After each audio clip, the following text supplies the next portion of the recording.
নমস্কার বন্ধুরা, আমি শর্মিষ্ঠার কিচেনে সবাইকে স্বাগত।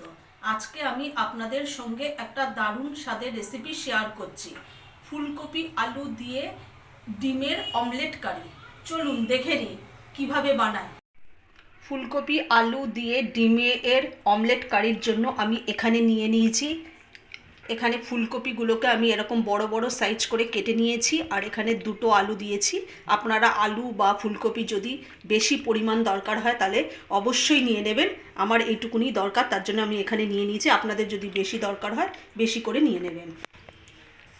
আর অমলেটের জন্য আমি এখানে 6টা ডিম নিয়ে নিয়েছি। এখানে দুটো মিডিয়াম সাইজের পেঁয়াজগুলোকে আমি এরকম করে টুকরো করে নিয়েছি, আর একটা বড় সাইজের এখানে টমেটো আছে, 1 ইঞ্চির মতো আদা আছে, এখানে 12 থেকে 14টার মতো রসুন কোয়া আছে, 6টা কাঁচা লঙ্কা আছে। এগুলো আমি সমস্ত কিছু মিক্সিতে পেস্ট করে নেব। আর এখানে আছে কড়াইশুঁটি, এখানে আছে ধনেপাতা, এগুলোকে আমি সমস্ত ছাড়িয়ে পরিষ্কার করে কেটে ধুয়ে নিয়েছি। আর এখানে আছে ছোট ছোট টুকরো করে কেটে রাখা পেঁয়াজ, ধনেপাতা আর কাঁচা লঙ্কা। এখানে আমি ডিমের যে অমলেটটা করব তার মধ্যে আমি এটা দেব। আর এখানে ফোড়নের জন্য নিয়ে নিয়েছি দুটো শুকনো লঙ্কাকে অর্ধেক করে, আর সাদা জিরে।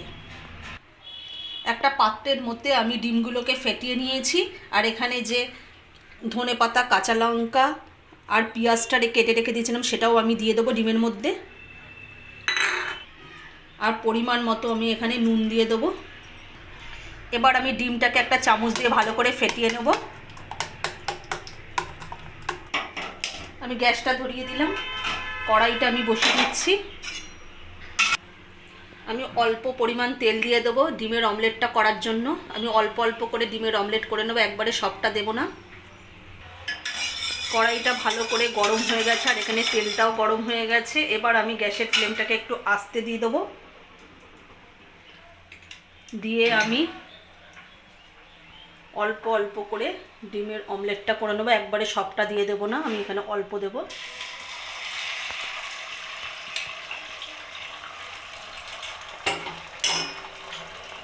এবার আমি কড়াইয়ের মধ্যে এটাকে ঘুরিয়ে দেবো।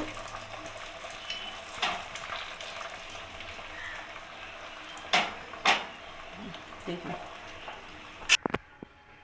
প্রথমবারের ডিমের অমলেট আমার হয়ে গেছে, আর আমি এটা তুলেও নিয়েছি। দেখুন কত সুন্দর হয়েছে। এইভাবেই আমি সমস্ত ডিমটাকে অমলেট করে নেব। আমার সমস্ত ডিম দিয়ে অমলেট করা হয়ে গেছে। এবার আমি পরিমাণ মতো তেল দিয়ে দেবো ফুলকপি আলু দিয়ে ডিমের অমলেট কারির জন্য। তেলটা গরম হয়ে গেছে, তেলটা আমি একটু নাড়িয়ে নেব। এবার আমি ফুলকপি আর আলুটা ভেজে নেব।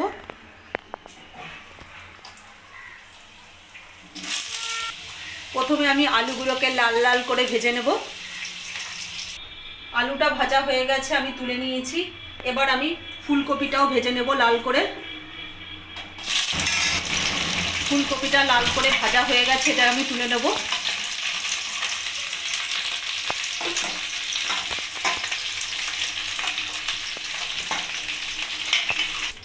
সমস্ত ফুলকপি আমার তোলা হয়ে গেছে, আর ফুলকপি আলু ভাজার তেলের মধ্যেই আমি ফোড়ন দিয়ে দেবো।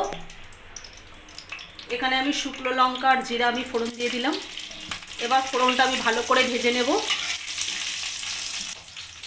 আদা, রসুন, কাঁচা লঙ্কা, পেঁয়াজ আর টমেটো আমার মিক্সিতে পেস্ট করা হয়ে গেছে, এটা আমি কড়াইতে দিয়ে দেবো। এবার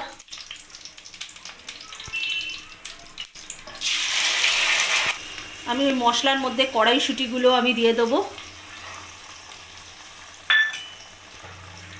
এখানে আমি কিছু উপকরণ অ্যাড করব। এখানে আমি পরিমাণ মতো নুন দিয়ে দিলাম,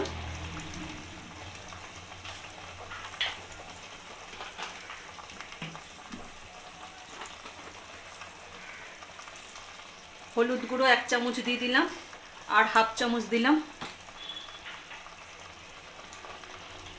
1 চামচ ধনে গুঁড়ো, 1 চামচ জিরে গুঁড়ো, আর 1 চামচ আমি গরম মশলা গুঁড়ো দিয়ে দিলাম।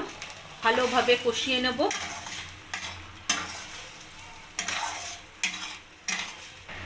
এবার মশলাটার মধ্যে আমি যে ধনেপাতা কুচি করে রেখে দিয়েছিলাম সেটা আমি দিয়ে দেবো কড়াইতে। এবার আমি মশলাটা ভালোভাবে কষিয়ে নেব, মশলার মধ্যে যেন কোনো জল না থাকে এবং আদার কাঁচা গন্ধটাও চলে যায়। মশলাটা ভালোভাবে কষানো হয়ে গেছে আর মশলা থেকে আদার কাঁচা গন্ধটাও চলে গেছে। এখানে আমি ফুলকপি আর আলু যে ভেজে রেখে দিয়েছিলাম সেটা আমি দিয়ে দেবো। ফুলকপি আর আলু দিয়েও আমি ভালোভাবে কষিয়ে নেব। এখানে আমি ফুলকপিটা দিয়ে দিলাম, আলুটাও এবার দিয়ে দেবো আমি। আলু আর ফুলকপিটা দিয়ে ভালোভাবে কষিয়ে নেব। ফুলকপি আলু দিয়ে মশলাটা ভালোভাবে কষানো হয়ে গেছে। এই বাটিটার মধ্যে যে মশলা রেখেছিলাম তা মশলাটা ধুয়ে আমি জলটা দিয়ে দেবো আর একটু অল্প জল দেব, পরিমাণ মতো জল দেব যেন ফুলকপি আর আলুটা ভালোভাবে সেদ্ধ হয়ে যায়। এখানে বেশি জলের দরকার নেই। এবার ভালোভাবে নাড়িয়ে আমি এটা ঢেকে দেব 5 মিনিটের জন্য। 5 মিনিট বাদে খুলে দেব যে ফুলকপি আর আলুটা ভালোভাবে সেদ্ধ হয়েছে কি না।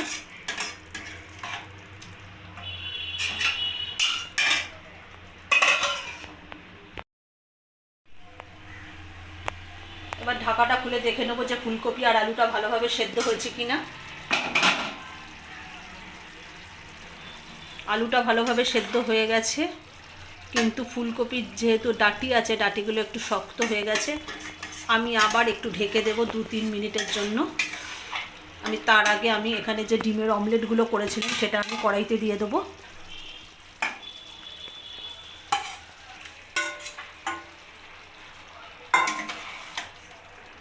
এবার ডিমের অমলেটটা ভালোভাবে নেড়ে চেড়ে আমি আবার ঢেকে দেবো একটু। এবার ঢাকাটা খুলে দেখে নেব।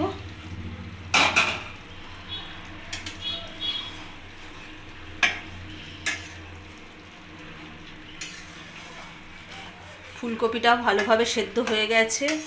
ফুলকপি আলু দিয়ে ডিমের অমলেট কারি একেবারে রেডি। এবার আমি নামিয়ে নেব। ফুলকপি আলু দিয়ে অমলেট কারি রেসিপি একেবারে রেডি। আচ্ছা, যদি আমাদের এই রেসিপিটা যদি ভালো লেগে থাকে তাহলে লাইক, কমেন্ট, শেয়ার এবং সাবস্ক্রাইব করতে ভুলবেন না। আর অবশ্যই এভাবে বাড়িতে বানিয়ে খাবেন।